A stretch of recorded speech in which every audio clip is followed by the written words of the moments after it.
อันนี้เจ้าสาวเราไปแต่งตัวเราเวลาจะไปส่งนางนั่นนี่นะเมื่อเห็นผัวเนาะโอ้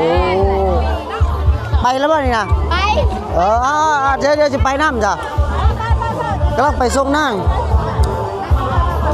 เดี๋ยวเบิ้งน้ำกันว่าไปส่งนางเป็นแบบ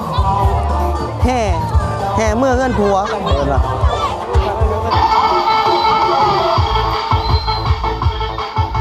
นี่แหละทุกคนอันนี้เป็นงานดองเด้อเดี๋ยวเขาสิพามาเลาะเบิ้งมาแต่งานแต่งเลยวิถีชีวิตมาแต่ดองบ่อายะมาแต่ดองบ่แม่มันทอดแน่เอาล้านทำคนเตะทีละล้านได้กระต้มขนมน้ำเนาะขนมเมื่อเนาะซื้อเอาบ่หรือเอาในงานดองโอ้เขามาขายเนาะแม่มันจ้างเขาเอาเงินมาจ้างเจ้าทานเขาร้านข้าวร้านลูกไข่ข้าวทอดเขาฟ้อนเจ้าก็เลยเอาลานขอบใจอายะขอบใจมันชวนงานแต่งขี้ต้มมาเนี่ยพักเลย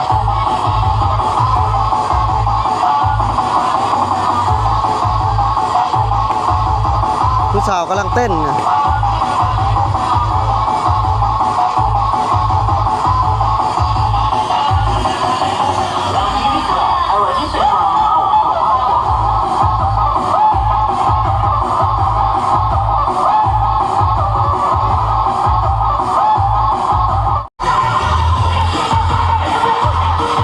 มาขายเครื่องไหมอ่ะ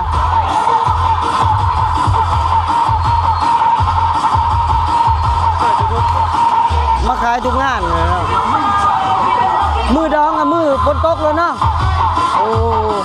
มือฝนตกรถอันนี้เพิ่นมาขายเครื่องอันนี้นะเพิ่นมาขายเครื่องขายของบอกว่ามาแต่บ้านใดนี่มาแต่บ้านใดมาแต่นอกคุณบอกอันนั้นก็คือกันทำไมบ้านเขาเยอะเลยหรอบ้านอันนี้ชื่อบ้านนี่ยังก่อนนี่บ้านยังก่อนอันนั้นทั้งบุญใบหัวยึงบ่มันติดกันอะไรวะเลย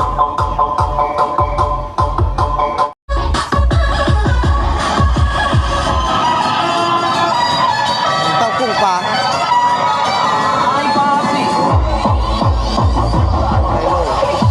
เจ้าเต้น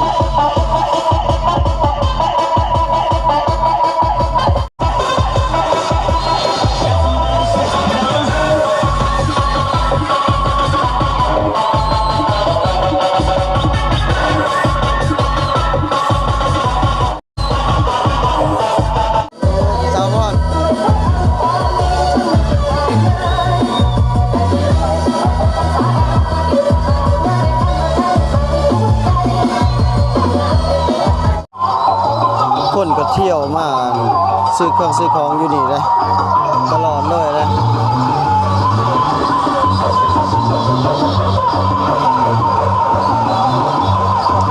คนก็จิตนำพาแล้วบอกนั่งจำไม่ได้อยู่วะเอาบัวละยั่งบ่เจ้าชื่อให้ได้อยู่วะเจ้าชื่อให้ได้อยู่เจ้าไปเต้นกับเขาบ่เพื่อนถ่ายกับน้องเพื่อนเดือนหนึ่งเพื่อนเจ้าน่ะอยู่อันพูนบ่แม่นละไอ้ขึ้นว่าผู้ใด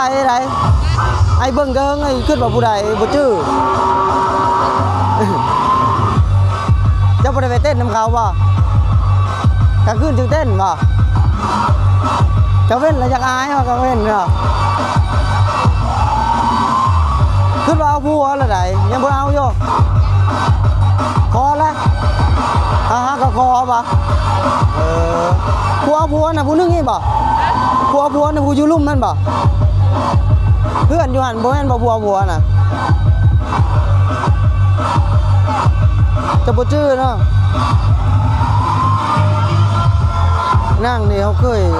หยอกเล่าตอนที่เขาเฮ็ดละปื้บไอเห็นเจ้าเมื่อเขาเฮ็ดดองบ่เฮ็ดดองเฮ็ดละปื้บบ่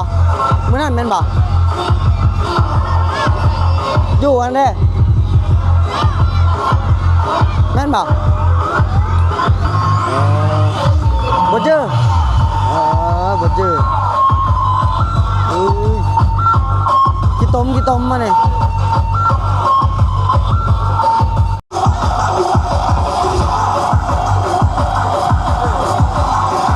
สินค้าก็คือมีพวกเป๊ปซี่มีพวกอย่าง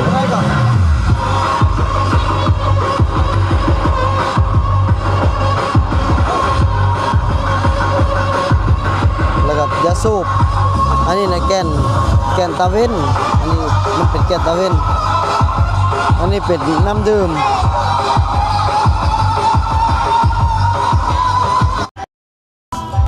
อันนี้กำลังไปส่งหน้านะ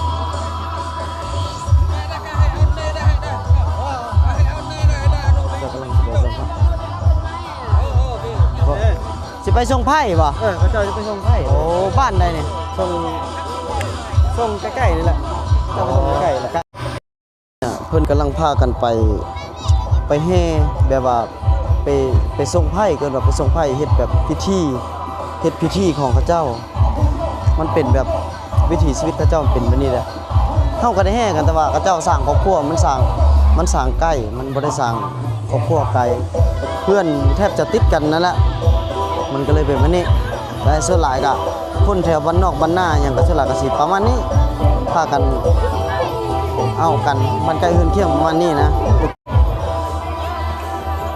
เป็น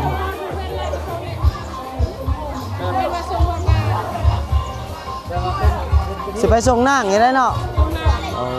ส่งนางแล้วกลับมาคือเก่าบ้านจะเข้าหันไก่จะน่าจะกลับมาเช้าเมาเลยเช้าเนาะครับไปดูเอาบริเกณฑ์เป็นดูด้วยเด้อสะพานเลยว่ะลูกบ้านนี่เลยมันมีแม่เฒ่าคนนึงผัวเราตายเฮาเคยมาหาแล้วอยู่อายาแหวนนั่นเด้ไม่บอกว่าอย่าแหวนฮะเราบ่ฮู้บู้จังนั้นเราอยู่นี่แต่เก่าน่ะนั่นฮะแม่แม่ผัวเราตายแล้วก็อยู่ผู้เดียวผัวเราตายค่อยเคยไปช่วยเล่าตอนเราอยู่กับผัวเล่าแต่เก่านะแล้ววันนี้แต่เจ้าไปช่วยเราอยู่บ้านนี่บ่ฮะบ่อยู่บ้านนั้นตอนเราอยู่บ้านนั้นปีน้ำท่วมชื่อบ่ปีน้ำท่วม2 เดือนน่ะเจ้าได้เป็นหลานเล่าบ่เป็นหลานเราเป็นน้องสาวโอ้เดี๋ยวนี้เรากลับออกไปอยู่บ่แม่นตอนนั้น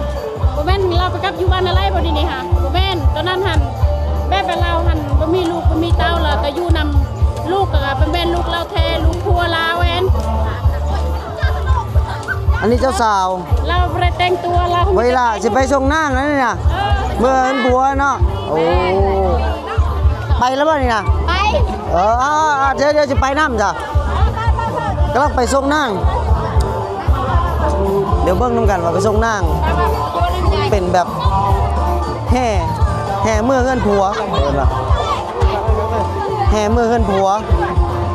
แล้วก็พอมันเป็นพิธีแล้วก็สิได้กลับขึ้นมานะ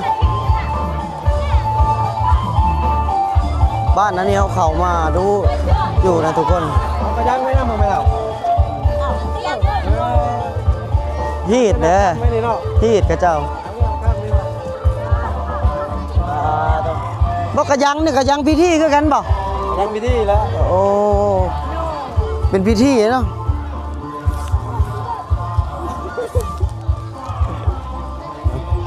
ไปส่งนางเขาว่าเอาไปส่งฮอดโรงเรียน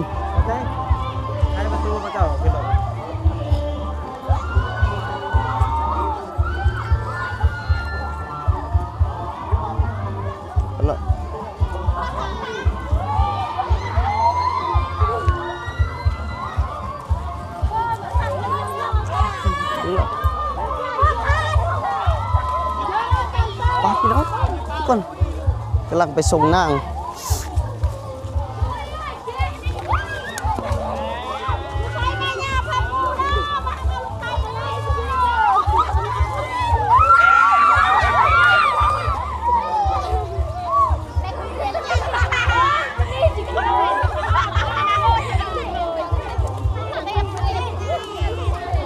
นํกัน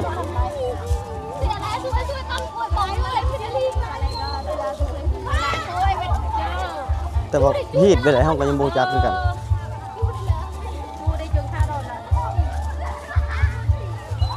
เอาเฮือนผัวอยู่ไสเฮือนผัวนี่บัดแกงไข่เออบัดจบเพิ่นว่าจิได้เมื่อยอีหลีน่ะเออมันไกลแน่เนาะมันอยู่นี่ป่ะเออมาอยู่ในนี่เลยอันนี้เจ้าสาวบ้านผัวนะไกลบ้านผัวไกลแล้วบัดนี้ก็จำเป็นต้องนี่เมาหมดทุกคนเจ้าสาวก็เมากันแล้ว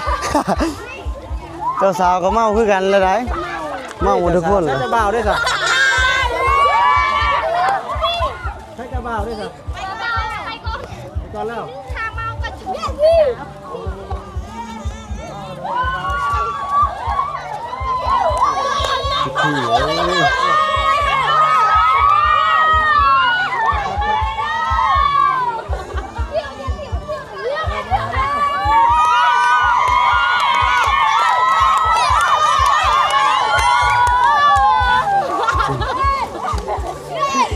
สามคนนี่ส้มกันเลยเมาแห้งเลย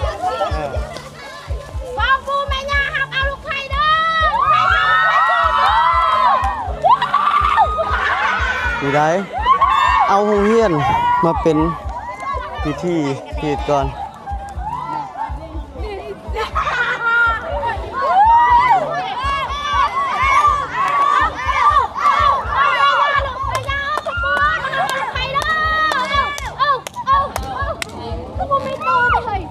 คือบ่มีปู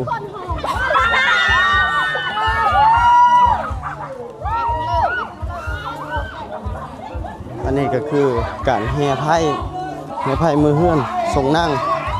มันเป็นพิธีนะมันเป็นพิธีของประเพณี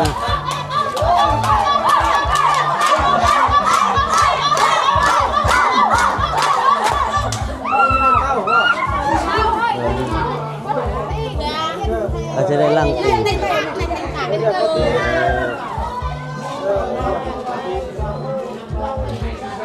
ก็จะได้ล่างตีนโดย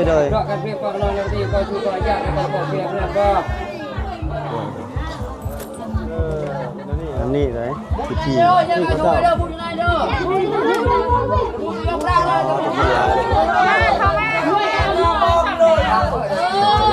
นี่นะคนหลายเลยคนมาหลายก็หลาย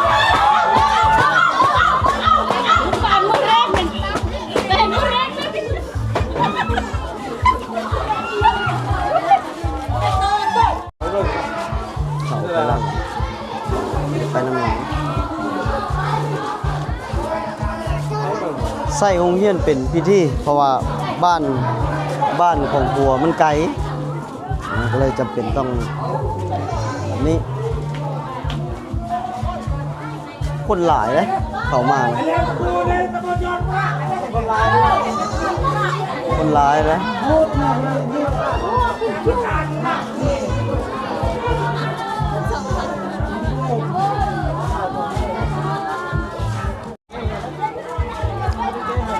ส่วนผู้สาวก็มาส่งหมู่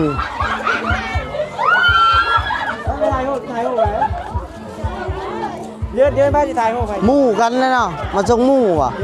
ผัวหมู่กันเลยเนาะเมาแล้วเจ้าเนาะโอ้ยังก่อนก็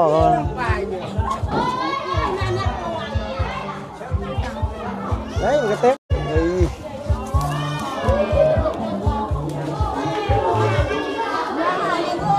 ตอนนี้เป็นพิธีสู้ขวัญเลยวันนี้เนาะแม่นบอกสู้ขวัญเลยเนาะ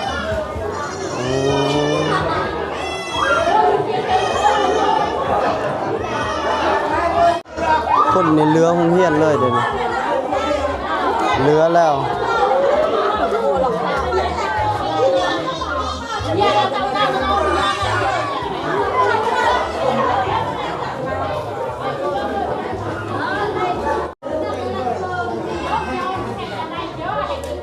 ที่เด็ดของเฮ็ดประเพณี